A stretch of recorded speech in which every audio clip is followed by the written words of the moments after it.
Dollar. Dirt and money, no soul. Had to go and get it, ain't no time to kick it. Got a stack and flip for my foes. Dollar. Please tell me you can hear me. Don't turn your back and don't neglect me. Just let me know if you need me. Dollar. Let me watch out for my partners. Keep my money long, get my team strong. Let me run away from my problems. Yo, what's good, original crew, man? We're back. Hey, man, we're back on the channel with another body cam today. We got cops find severed head in soldier's hideout. So we got military dude out here collecting heads, huh? That's a little crazy. You think so? Mm-hmm. You sure? Hope anybody do. You never know. Some of y'all look crazy, so I don't know. Some people think that's cool. Hey, make sure y'all check out the links in the description box. Down below. You already know where to go if you want to first support. You got to do it. Check out down below. Also, if you enjoyed today's video, liking it with a thumbs up. Hey, let's get it. Let's check this out. Let's see what's about, y'all. We're going left. These Taos County deputies have been searching for 23-year-old Army veteran Matthew McLaughlin for weeks. Sheriff's office, search warrant, open the door! They finally get a break in the case. Nothing about it raises alarms. They're told that Matthew simply disappeared. Check everything. But what investigators are about to uncover tells a far darker story. It was the beginning of one of the most disturbing and unsettling mysteries this small New Mexico town has ever seen. The head and hands were in a trash bag that were then put inside a Harbor Freight fucking bucket. How long did it take you guys to dismember the body? He threw away the last piece around last week, which was the torso and a leg bone. But there was no meat on it. It was just nothing but ribs and spine, hips. What made you make the decision to kill Matthew? I don't want to hear all that. Bro, what the... What we got ourselves into, see? Right? On July 31st, 2025, police received a concerned phone call. According to one of Matthew's co-workers, he hadn't been at work for 5 days. Investigators then learned that he was seen walking along State Highway 64 on July the 25th by a member of the public and hasn't been seen since. Police speak to Matthew's two roommates, themselves Army veterans, who claim no knowledge of his whereabouts. Oddly, they hadn't thought of reporting him missing. However, the police, alongside Matthew's mother, Rebecca, began a widespread search for the missing veteran, including an online GoFundMe campaign. But as weeks turned into months, investigators began to fear the worst. In search of the truth, police re-interviewed Matthew's two roommates, 23-year-old Raynor Joyner and 22-year-old David DeGroat. They described Matthew as an untrustworthy drug addict who often brought strangers back to their house. A new theory develops, suggesting Matthew's lifestyle may have played a role in his disappearance. However, the more they talk, the more rehearsed their stories seem.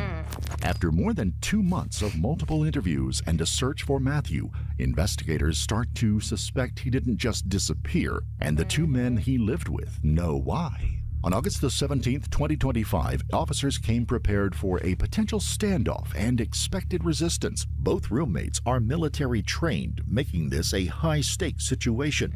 Officers have brought in an armored vehicle and have no intention to back down.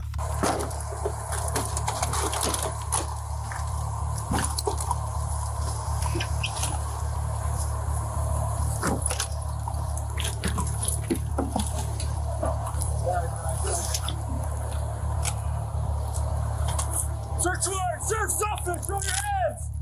Open and empty! Got that space left! It's tight. That space right, I'm gonna move left. Byers and Kevin, clear that left. I'll hold right here. On me. Moving.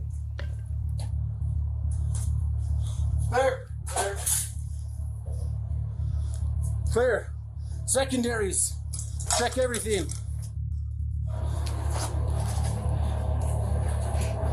House clear, out there.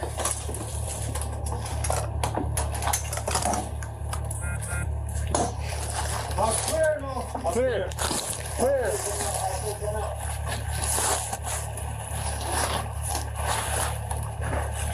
Watch your fingers. go. Just let it down so it doesn't hit us in the face when we go out. Hey, we gotta open door. Okay.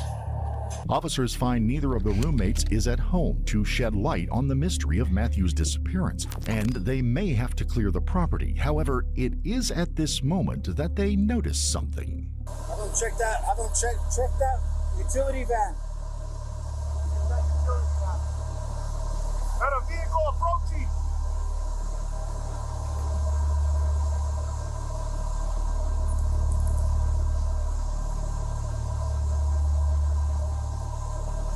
You run that plate.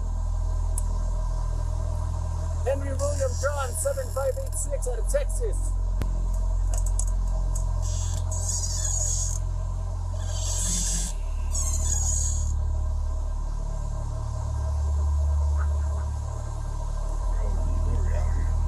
The vehicle that just arrived carried 2 men, and they're armed. Officers are fully aware that one wrong move could turn this situation into Well, that was one wrong move he did. I don't know how you do that. a massacre. He's got a gun at him. He's got a gun. Oh, He's got a gun in his waistband. Oh, I thought it was 10. See, I can't see. But against all expectations, both men step out within seconds, hands raised in surrender. The officers have no idea that this is just the beginning of all of the unexpected events that lie in wait. The officers carefully take both men into custody. Upon closer look, they confirm them to be Matthew's roommates, Joyner. Did they pull up in like a transit van? Mm-hmm. Why y'all? A lot of stuff y'all doing just don't make sense, right? At 22, 23. Now, I know we all different in this world, you know what I'm saying? We're not. But at 22, 23, out the military, 3 of y'all is remote, is deserted. Nothing's around here. That's really not a home, right? And we riding around in a 15-passenger van. Nobody got just a basic truck or anything. You know, what y'all do with y'all checks? Give me a nice little pickup truck, you know? It just, with them being so young, it just doesn't make sense, you know? Mm-hmm. And David, the very people they had been trying to track down. After the search, officers hope a conversation with the roommates might finally lead to them finding Matthew. But the moment the officers get a hold of the men, they shatter any hope of finding Matthew alive. They tell him he is not only dead, but disposed of. Shortly after, one of them, Joyner, even agrees to guide the officers to Matthew. Shut up. You said it's about 7 miles down? Yeah, the first one's like 5 miles. First mile's like 5 miles? Yeah. How comfortable do you feel? Nah, you know what? You're good. You're good. Just communicate with me through here. Okay. Guide me. I'm going to sit in the front. Just guide us to where we need to go. Okay. Okay? Appreciate you, bro. And all I can tell you is, you know, me and my partner are the ones in charge of this. The fact that you're taking us to recover his body, the fact that you came clean and were honest, I'm going to ensure that that's reflected with the district attorney. Okay? Understood. The officer will soon realize that the man they are now trying to recover is not in one piece. Yeah. I know it's past the majority. I know it's past these houses and shit because, again, I ain't fucking stupid. I know that fucking people might get curious about why there was a random fucking van. Was off the road. Yeah. Did his blood spill in that van at all? No. I bagged and tagged him tight. Fucking, like I said, work van. I don't want fucking shit in there. Yeah, was it in a trash bag or what? Yeah, trash bag. The head and hands were in a trash bag that were then put inside a Harbor Freight fucking bucket. And the head and hands are they with the head or no? Yes. Yes, all that's together. All the important like identifiers are together. Just hang out, brother. Okay, what color is that bucket? Red bucket. I can actually see it from here. Okay. It's down in green. Okay. Close the window up a little bit, sir, just so that way. Yeah. Just hang out for a second, but we'll be right back with you. Okay. Okay. Along State Highway 64, which Joyner leads them to, officers discover several trash bags. Inside are what remains of Matthew. He had been chopped into multiple pieces and had been dead for days. The horrifying sight forces officers to sit down and finally learn what truly happened between these roommates and the horror Matthew endured while they were still searching for him. Officers sit opposite the man who has already confessed to killing the person they were hoping to find alive just a few hours earlier. And it will not take much time to get Joyner to speak. He spends the next 30 minutes to write out painful details of Matthew's last moments that only he seems to know. Starting from July 25 at roughly 1800, 7 p.m., I, Joyner Rayner, confronted Matt on the rightmost path leading to the house about 600 meters away. When confronting Matt, I asked him to explain why he was spreading rumors about me and bringing drugs, strangers over to the house. He, Matt in parentheses, said that I didn't come up there often enough, so it was basically his place. What Raynor describes next, which he describes as being in a dark state of mind, will take this case to a place it can never return from. In a dark state of mind, I shot him with the Springfield Saint AR rifle I was carrying. After shooting him, I dragged his body to a tree 40 meters away on the left side of the road. July 26/27. I went to work. After work, I went to Harbor Freight and bought buckets. Not having what I felt I needed, I went to Tractor Supply. There I got trash bags and a splitter axe from there.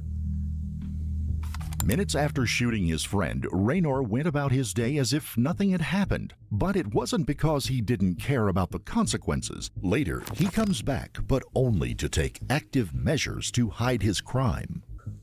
I went to the land, going back to the tree to cut off his head and hands. After doing so, I bagged them, then placed them inside one of the buckets. I took that bucket in my work van to a drain ditch 4 to 5 miles up the road, dumping it. Matthew was a country guy who left his family behind to live with roommates that he trusted most. But what happened to him after his death, that is by far the most disturbing part of this case. The next Wednesday night, I went to cut off the legs and arms. I found that wildlife had gotten him, so I cut off his forearm and legs below the knee, bagged them. Then I was able to rip out his upper leg bone from his hip sockets, bagging them with some of his clothes. This is so disturbing. Which word is that? Oh, I believe you're trying to say finally, but it's spelled fennel. I bagged his torso, throwing it all in a drain. Well, Just the fact that he listened. This is Which part is disgusting. that? He said, "Well, I think you were trying to say." yeah, final. Yeah, like, bro, you just like this, just a casual. Like, I'm just telling you a little story. I wonder what branch just, of the military he was in. the army. He was just Army. I think they are all in the army. That's what Matthew got on his uniform. I think I read U.S. Army. Yeah. Ditch 7 to 6 miles up. Thank you. Cops He take has no another remorse. pause while Raynor finishes the timeline, focusing on what he did with the body. It's at this moment that Joyner starts laying out the plan aloud, and it's not just the details that catch the officers off guard, but how calmly he talks about it. The entire situation with Matthew. Let's see. So, everything I told you last time we spoke about, like, concerning rumors and all that wasn't a lie. That was all factual.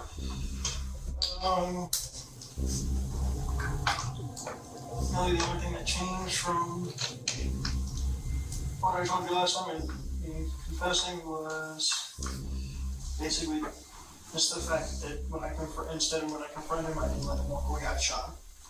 So everything was pretty much the same. Like I said, he was spreading rumors, he was bringing drugs, he was bringing strangers. Hey, fucking shit like that. I confronted him. I got no reason to take somebody's life, bro. I don't know. I got pissed off and decided, fuck it. You're not gonna give me the chance to fuck up again. And so I shot him. When Raynor shot Matthew, there was another person present at the crime scene who witnessed the horrific crime and did nothing to stop Nothing. So Or when, it didn't inform anyone. Matthew was over in Colorado dealing with the VA, getting all that stuff done for himself. Went to go grocery store, pick up groceries. He got dropped off at what's it called? He got dropped off at Cassandra and Jason's house. I went to go walk with him as we walked up the road at the cart carrying the groceries of everything. As we got to an intersection, a shot rang out. Matt got shot in his right lung from Joyner's rifle, So specifically his AR-15. Matt, not knowing what's happening, he did say, "I got shot," and he starts to freak out. Then Joyner comes from around the corner with my Beretta. He sticks it to his face and shoots him in the jaw, which makes his eyes swell up. And he starts to choke at his blood as he hits the floor. And then he hovers over him with an execution shot. Gets him right in the temple. Oh no. And you witnessed this and did. He's waiting in the bushes for him. He was waiting in the Matthew bushes. didn't know that what felt like a normal grocery run was anything but. One of his brothers was lying in wait, while the other was walking him straight into the trap. What Raynor did next, even in his own words, sounds like something out of a horror movie. Then from there, after shooting him, like I said in my statement, I dragged his body to a tree. Next day, went to work. Everything was normal. After work, went to Harbor Freight, picked up a bucket, a few buckets. I only used one. And they didn't have what I was looking for. I went to Harbor Freight, ended up deciding the best tool to use would be the splitter axe, and also bought some bags, 33-gallon trash bags. From there, went back up to the land, back up to that spot, cut off his head and hands, bag them up, put them in the Harbor Freight bucket, drove back down the mountain, about 4 or 5 miles, found a deep drainage ditch, threw the bucket down there. Whatever they could do, they did. Raynor was quick to walk investigators through his plan for the body. But there is a cold detail missing in the first half of his story. However, David brings it out in his interview. So, my one question for you is I want you to explain to me the plan that you're talking about. A plan to kill Matt that Joyner made. Okay. So his idea was initially he was gonna come up the road that we were gonna have, and he was gonna try to snipe him with his 308 from a distance. And then his plan changed when Matt said he was getting dropped off over by the other road. So then Joyner's idea was he was gonna take my Beretta so he can have a sidearm. And then he grabbed his AR and then waited in the bushes for us to come up, and he told me to stick to one side of the road and to be very loud when I'm near the area. So when he sees Matt come up on the side, despite how dark it is, he doesn't need to worry about who it is. So I would say it was, for what Joyner was thinking, it was pre-plotted beforehand. Because I would tell him about Matt still had a drug habit and he was still talking shit and making rumors, everything, which kind of pissed off Joyner. So you telling him but there's no factual. And as friends, if y'all truly was friends with him, how about try to get y'all comrade? Because obviously y'all met in the military. Try to get him some help. Maybe you never know. Maybe he's dealing with a drug problem through his time in the military, bro. Why not try to say, hey man, because they were never. Let's have we thought about going to rehab? Have we thought about trying to get some serious help? Man, we care about you. The thing y'all think about is setting them up to get killed. To take his life. Several occasions. Oh, Kind of told him like, hey, no, don't kill him. Just, you know, kick him off the property or something, or like give him a start talking to again. To the point where eventually came down to the point where he says that he was gonna go with the plan for Matt to get killed. Raynor had already admitted to leaving out details, and here again he tries to pass it as a momentary loss of temper and that it was not planned. The police are about to press him without revealing what David had already exposed. What made you make the decision to kill Matthew?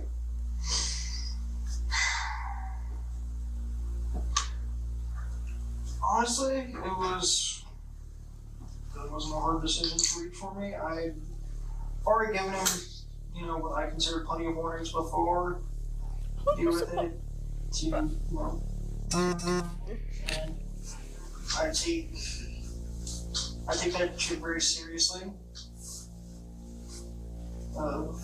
It's like I'm gonna need you. Chance, I'm gonna put chance, I'm gonna put chance. I'm not gonna give you another fucking chance.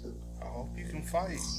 In this line of questioning, the cops start to realize something. Raynor knows the law, and he knows that claiming a spur-of-the-moment event could mean a lighter sentence. But when the suspect is as forthcoming as Raynor Joyner, it's hard to keep the mask on, and what he says next is likely to hurt Raynor the most.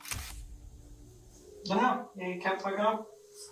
He just kept fucking up, and I was just fucking tired of it. I don't fucking put up with that shit.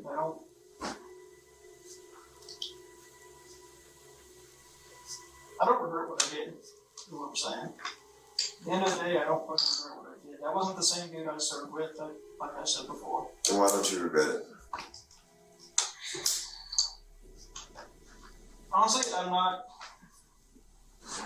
Truth be told, I've never been exactly had a normal sense of, a normal sense of humanity.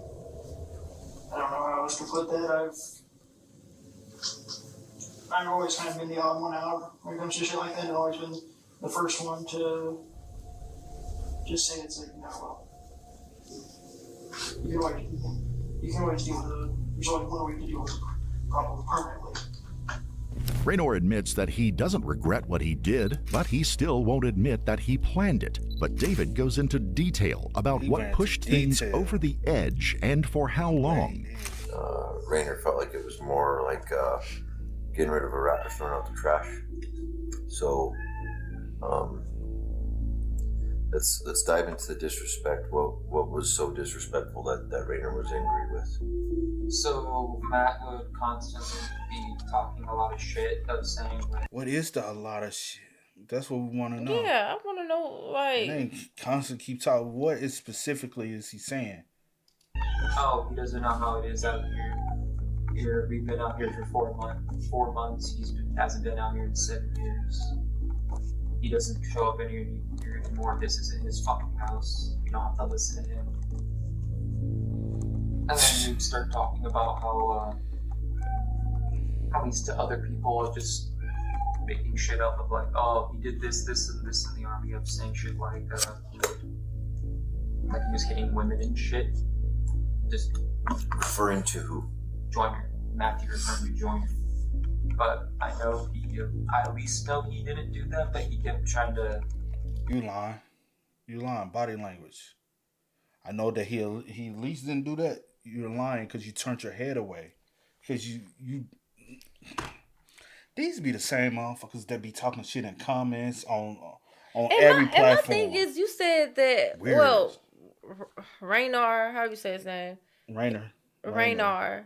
Wow. Whatever. I don't care. What the fuck his parents' name? You said he keeps saying Matt was talking mess about you. Somebody At this point, it sounds like it's the truth. Somebody putting his hands on women, hitting women. For a fact, no, that's the truth. That's not true. No, yeah, that's not true. I know for a fact that's not. But not sometimes the whole time you was been talking to him, you had it. But as soon as you say, "I know for a fact that's not true," you had to look down and then you face back to him. Body language tell you are. And you took his life. Lying. Because of okay.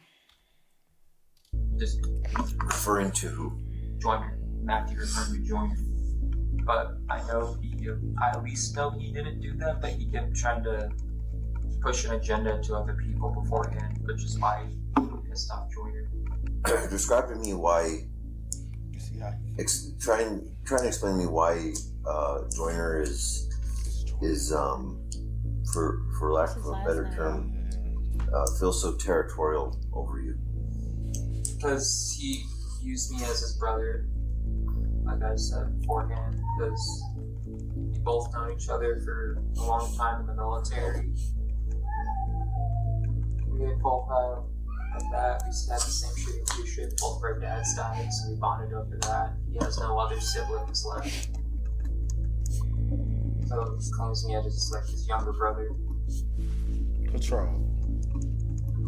Manipulation. He's usually very territorial about who he knows. Everything in David's account points to a trap laid by Raynor for the man he saw as the rat of the house. But instead of backing down, Raynor keeps talking almost with pride. And since he won't admit to planning it outright, the cops switch tactics, trying to get him to say it without realizing he's doing it. Dude, I'll be honest, man, going through this, when I shared with you, dude, we had PC, or like probable cause, right? Yeah. For the search warrant for your place, based on just Matt's disappearance, the argument that you guys had. But like, I'm not gonna lie to you, we're pretty like impressed. Like, without you telling us, I don't know how long it would have taken us to figure out Matt's death, man. Like, this was well thought out or well organized and planned. I just where did you come up with it? Like, how did you figure out how to do all this? Like I said, not quite normal in the head. Fucking, not even trying to be funny. Fucking, I've always thought of the whole, the old joke about always have a plan to fill everyone in the room. That's who I am. I've always thought about, okay, here's how I would do it, here's what I would do. Doesn't matter if I like you, I think he I've just thought about it. David, I even told him I thought about it with him. And Matt No, was the I easiest cracked person. jokes with him one time. Fucking about it. I was like, yeah, the only problem with telling you is all your fucking T's will come looking for me then and just be turning the L though. I've always thought about like everybody how to deal with situations, how to just that's who I am. That's some of that is immediately was taught to me by my dad. The detectives compliment Raynor's plan, hoping it will make him own it as one he made. But he catches on to what they're doing. When that doesn't work, officers aim to get more and more direct. Did you plan to kill Matthew? No, I actually never planned to kill him. I never planned to actually kill him in the sense of like it wasn't premeditated. When I went up there, I was giving him one last chance to fix things, and just I don't know the way he acted, the way his tone of voice was. Fucking I wouldn't. Is he trying to say I didn't plan to like just flat out kill him?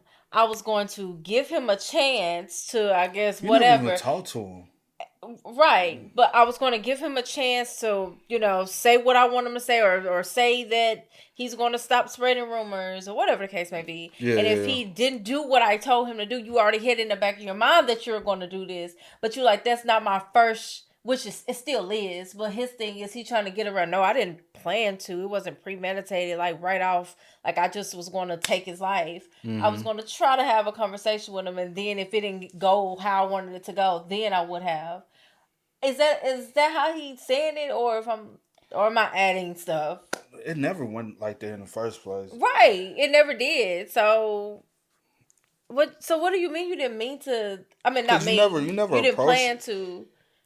Because the dude, David already said you shot him from a distance anyway. And he was coming home from going grocery shopping. And got dropped. Yeah. That's so fucked up. Yeah. And 9 times out of 10, Matt helped you plan that anyway. Not Matt, David. I mean, not Matt. Yeah. My bad. Not Matt, the victim. My bad. Apologize about that. But it just... Neither one of y'all are good in the head, bro. Y'all are not good people. Like, what's really up with y'all? Like, you... And honestly, he's sitting here in this tactical gear anyways, like he's suited up, ready to do something, which I still feel like he's weird. Why are y'all interviewing? I guess make him feel as comfortable as possible. Yeah, I think make him feel like he's in control with that. Bro, you're not in the military anymore, bro. Why are you like? Yeah. You didn't even serve that long, bro. You're 23. Yeah. It's like we acting like we've been in the military for 10 years. That's what he acting like. Fucking, it's clipped. It's clipped. Is it being rude or? Yeah. Cause like they said, was he being rude? Yeah. Cause like they said, he knows the law, right? Mm-hmm. He knows somewhat of the law. Mm-hmm. So he's pitching second degree for an outdate. Mm-hmm. He like, yeah, I'm admit to murder because there's too much evidence on me, right? Yeah. But I'm not going first degree because first degree is life. I need second degree. I get 30 years. I get to come home in 20-some years. I still have an outdate. Yeah. I'll be in my 40s. Yeah. That's long enough time for me to enjoy life still. Yep. Clipped. It's clipped. Is it being rude or? Yeah. And like I said, nothing I said in that was a lie about him acting like that was something like his property, something like his place. It's like, no, motherfucker, I brought you out the fucking, out the generosity of my fucking heart. I drove out of my way to go to fucking Winchester, Virginia, come get your ass, bring you all the way down here so we have a new start. When Raynor starts using words like premeditated, detectives wonder if the same careful planning he used to dispose of the body also went into figuring out how to get away with his friend's murder with the least possible charges. And that's when things start getting serious for Raynor's one-man show. So, Brother White, this is where we're gonna have we gotta figure something out. I have information that you had this situation planned out for weeks, and it's from an extremely reliable source. It describes that you guys were going through stuff for, you and Matt were going through problems for weeks, and that David had even talked you out of murdering him on several different occasions. What's that about? Like I said, it was never really big meditate. That was more just me running my mouth. I did the same shit in the army. I couldn't. So describe to me the running your mouth, because basically with what you just did there, bros, you acknowledged what I was saying, but you're trying to tell me that it wasn't premeditated. So I understand that to an extent, but you're like, it's like a double negative, right? Mm-hmm. So describe to me what you mean by that. No, I mean, I was known for, you can ask any of my fucking dudes I served with, I was known for constantly being the guy that's like, that would say, it's like, I should just fucking murder him, I should just fucking kill him, if I was pissed off at someone. Like, it was, So those types of conversations, did they happen between you and David about Matthew? Yes. Although Raynor claims everybody knows murder comes easy to him when someone is not on his favorites list, Matthew seems unlikely to have been one of them. He never left the house, possibly because he never realized that everyday tensions were turning into conversations behind his back, the kind that become a roommate's worst nightmare. David fed Raynor information about Matthew under the guise of casual gossip, even as he realized Raynor's plans were getting darker and darker by the day. The cops are about to learn exactly what role David played in all of this. He told me preemptively, he said, you're gonna help me with this you're gonna help me with this. You're not gonna tell anyone, or I will kill you. Could they have possibly planned this together? And he's trying, because they both ain't. And could he possibly trying to put most of the blame on Jordan? You get what I mean? Mm-hmm. He's like, I'm gonna take as much pressure I can off myself to save my ass while throwing you on the bus this most, because only one of us gonna get an early out date. Well, the other one already admitted to it. He admitted to it, but if they can prove first degree or second degree, but he can come home by testifying and say, "Hey, I never set him up. I was just going on with the plan. I was trying to talk David. No, I was trying to talk Jordan out of it, and he did what he did because he's not even 100% trying to admit that he was his involvement in the whole scheme. So he's trying to point, and he'll take 10 years. He just as much. He just as guilty. Yeah, but I'm saying for him, I'd take 10 years and get out in 7 to 8 years, opposed to doing life with him if you can prove that we both premeditated this whole crime. That's what I'm trying to get at, because I do feel like he's trying to reduce his role as possible and point every finger at Rainer. Whatever. Yeah, but anyway, even with you giving him your weapon and True. knowing and you literally planted with you, told you details, and you let Matthew walk out there knowing that this was about to go. You just as guilty. I don't care if you didn't pull the trigger or not. Waiting.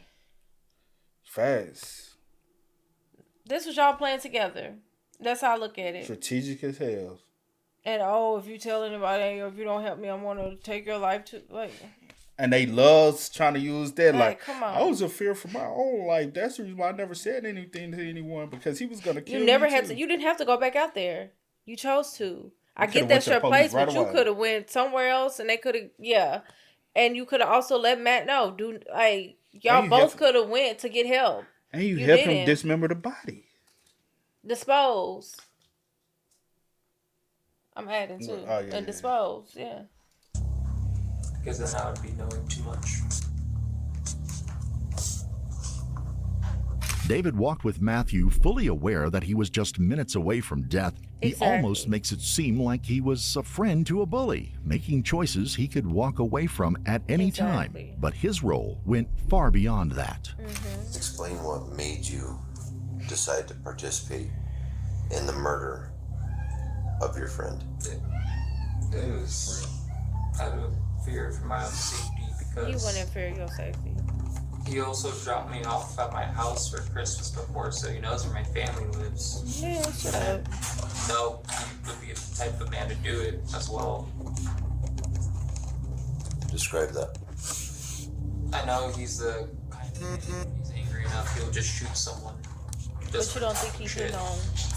So if I became a loose end somehow, and he found out that I was talking about it, I'm pretty sure I would get an end cap in it as well. Have the same fate as Matt.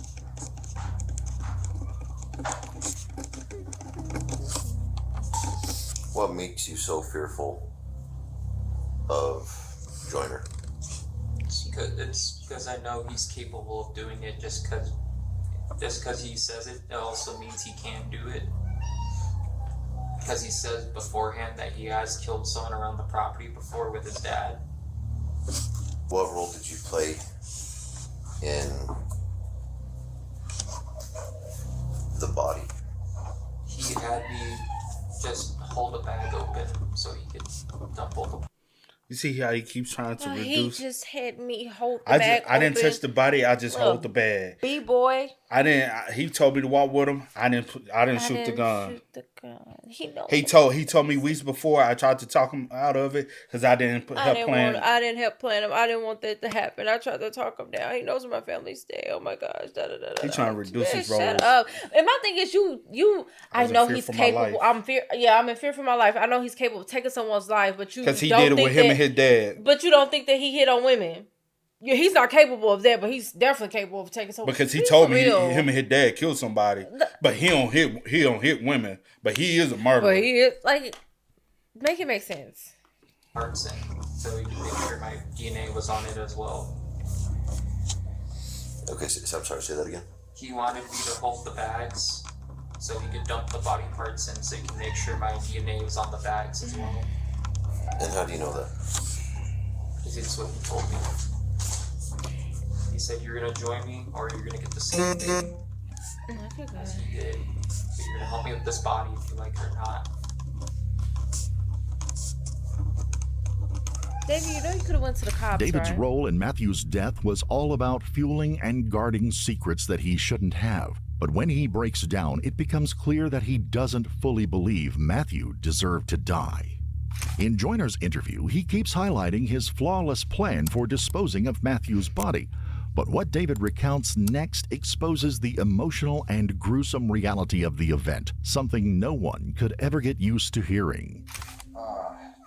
Dismembering Matt before or after I called you guys to ask where he was at? It was beforehand, before the first initial call for the missing persons report. He already had no head and hands by that point. Wow.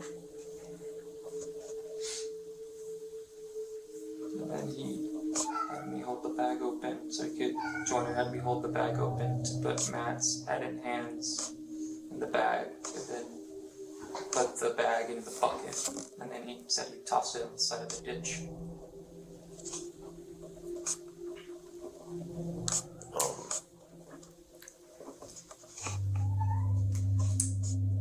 What date did you guys start dismembering that body? Almost a week after he died was when he started to dismember him, and it's when he smelled bad, started bloating.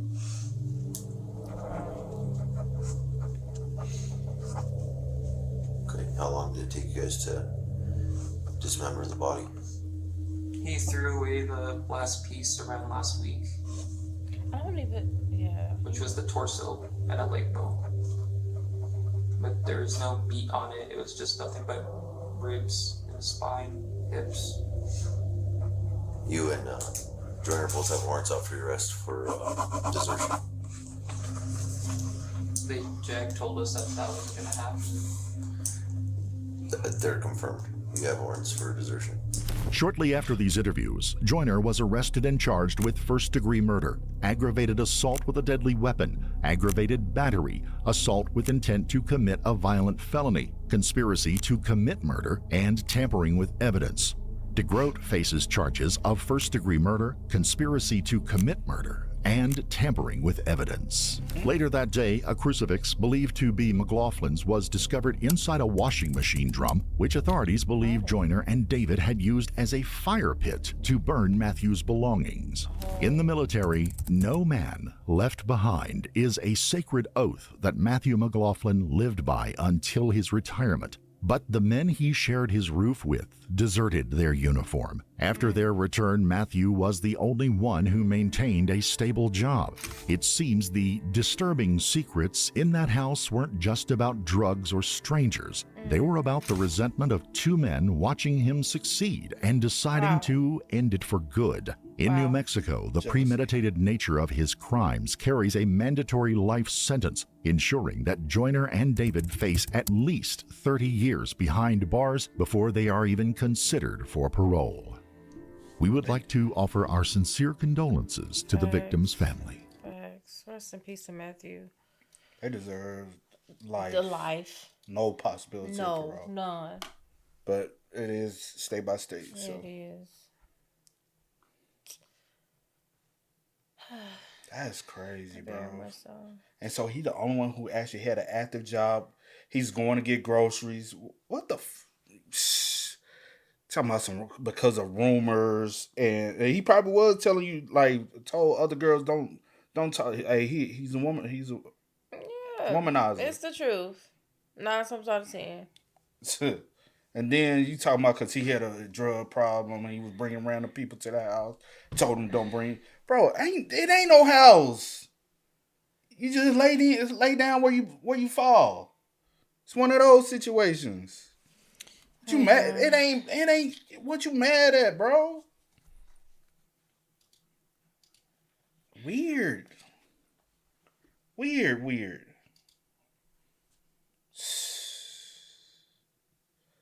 Y'all spell us up, man. Let us know y'all thoughts about it for us. Rest in peace. Condolences to your family. You did not deserve. You did not deserve it at all, man. They ain't no comrades. They weren't no friends. They were always your secret enemies. Yeah. But let us know y'all thoughts about it for us in the comments down below. But until next time, y'all know how it go, man. I do go over the name DJ New Kid. This is Sierra Nicole. We are Kid and C. Hideout. Go and get it, ain't no time to kick it. Got a stack of flip for my folks. Dollar, dollar, dollar, dollar.